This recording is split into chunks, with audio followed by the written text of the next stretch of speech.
queria colocar o Felipe na conversa, Felipe, com a seguinte pedido de avaliação. Há duas posturas na semana que passou, uma do Trump e a outra do Biden, quando o Biden usa aquele cenário extraordinariamente, digamos, solene do Oval Office, se dirige à população americana e apresenta a ela as razões da desistência dele, ele usa um argumento fortíssimo.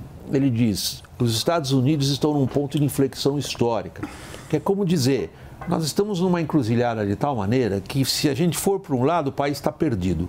E o único jeito do país não estar perdido é vocês virem para o meu lado.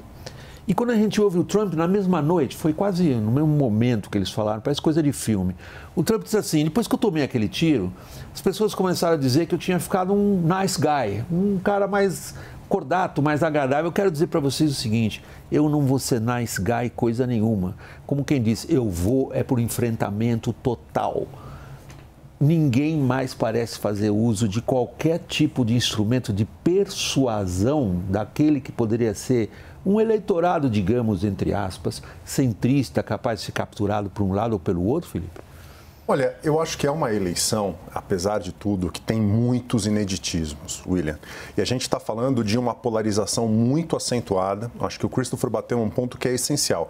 A gente não pode imaginar grandes mudanças nas pesquisas de opinião pública, porque a gente está falando de uma eleição muito polarizada. Mas essas mudanças, mesmo pequenas, elas são realmente muito significativas. Então é importante a gente lembrar que em 2016 e em 2020, a eleição ela foi decidida nos estados pêndulo com uma diferença de 10 mil, 20 mil, em alguns casos, uma centena de votos. E provavelmente essa vai ser a situação da eleição atual, né? Então, uma eleição muito acirrada. E aí a questão dos dois lados estarem colocando, né, um cenário quase que apocalíptico, eu tendo a entender que a gente tem uma diferença importante entre os candidatos, né? Um dos candidatos, ex-presidente, tentou dar um golpe de Estado, apoiou figuras ligadas a ele para fazer uma invasão ao Congresso norte-americano durante a ratificação do presidente atualmente eleito.